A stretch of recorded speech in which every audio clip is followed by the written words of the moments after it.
I'll bring you more news later in the show.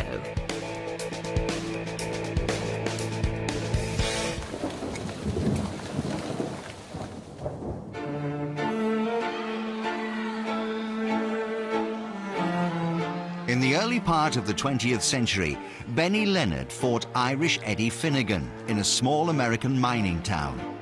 Many in the partisan crowd yelled for Finnegan to kill the Jew. Motivated by their prejudice, Leonard unleashed a barrage of punches, staggering his opponent. The beating continued until Finnegan managed to get Leonard into a clinch.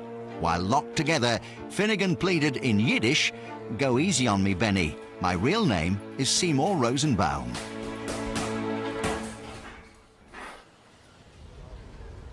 In the 1920s, a time when the sport was an integral part of American popular culture, around 1/3 of all boxers in the United States were Jewish. I can relate to why some of the previous Jewish boxers became boxers. They were immigrants. They came to the United States. They were looking for a better life, and boxing, boxing is one of the ways to get that. So I definitely tremendously draw inspiration from them. Dmitry Salita was born in Odessa in the former Soviet Union. After years of anti-Semitism, when he was 9 years old, Dmitry, his brother Misha, and his parents emigrated to New York City. In Odessa, he'd practiced karate and kickboxing. So once the family had settled into Brooklyn life, his mother brought him to the Starrett City Boxing Club and introduced him to boxing coach Jimmy O. This place saved a lot of people from the streets and from a bad life. I mean, my mother saw that boxing was something that I really cared about and that I did well and that I aspired to be a champion, that it brought me pleasure to win. And, she understood that Jimmy, that Jimmy is a responsible, good person. So, she felt comfortable when Jimmy was around me. Right there. Stop.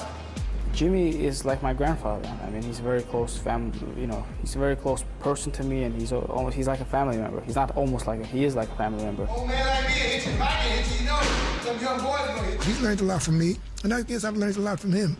I learned a lot about Judaism because I didn't know anything about Judaism. I mean, I knew right from wrong. I knew a couple of things in the Bible, but now I'm learning things to protect him, because sometimes he doesn't understand.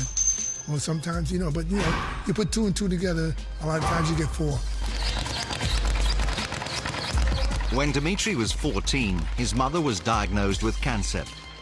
During the last months of her life, she shared a hospital room with an Orthodox Jewish woman who arranged for a rabbi to speak with her son. Like many Soviet Jews, Dmitry came from a secular family. However, his religious observance began to change after meeting Zolman Liberov. But it so happened to be by divine providence that the first meeting was made when his mother was unfortunately very sick, and that's the first contact. I don't even remember myself. I don't have that good memory to remember exactly how it developed, but since he lived close, it was much easier for him to then come in contact and come to the synagogue, and slowly his along the way when his career was growing, his observance and his devotion to his obligation, his mitzvahs, was also growing. Today, Dmitry, star of David, Salita, is the only ranked boxer in the world who keeps kosher, attends synagogue, refuses to fight on the Sabbath, and puts on tefillin daily.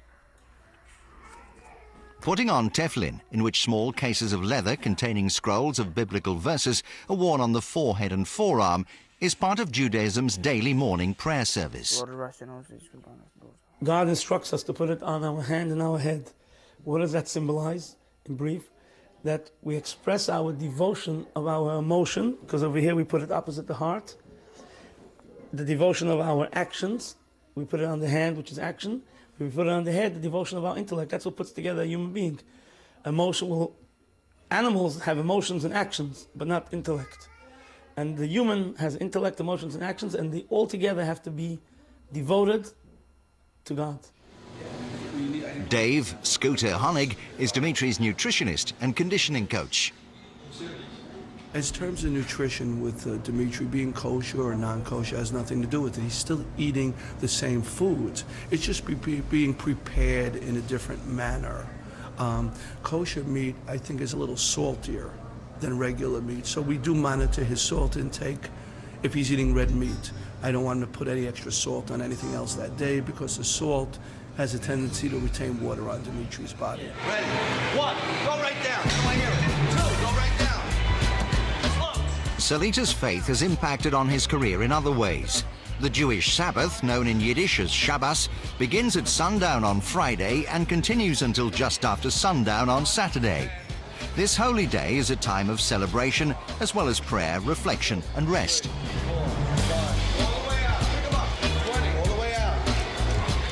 Dmitriy refuses to train or box during Shabbos, thereby missing out on the lucrative Friday night fights television broadcasts. He can box in the middle of the afternoon before Shabbos gets here, and it's good. It's good, so I don't have no problem with it no more. And I don't know why the world don't have a problem with it. They shouldn't. He can fight any day during the middle of the week. It's just Saturday, 24 hours from Friday to Saturday. And I don't see no wrong with it. Salita's local fan base is predominantly the Orthodox Jewish population of New York. With the Sabbath non-negotiable, he often headlines the Thursday night Broadway boxing card at the Hammerstein Ballroom in Manhattan. When Dmitriy fought for the NABA light welterweight title, his ring entrance with reggae artist Matisse Yao made as many headlines as his impressive 9th round TKO.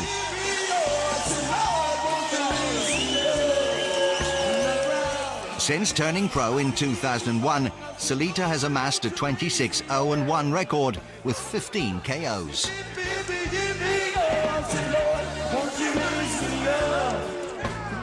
In a sport where most praise Jesus or Allah before entering the ring, Dmitriy is aware that some of his commercial success is owed to his novelty. But it's clear that the 24-year-old's profession is also part of something significantly larger in his life.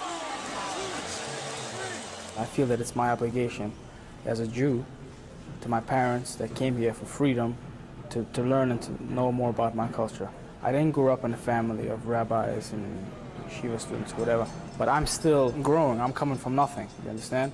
And my life intertwined in such a way that I found boxing, and everything that happens is divine providence. He is a living example. A living example is the best example.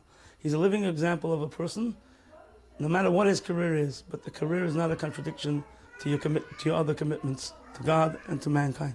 Dmitriy, Star of David, Salita.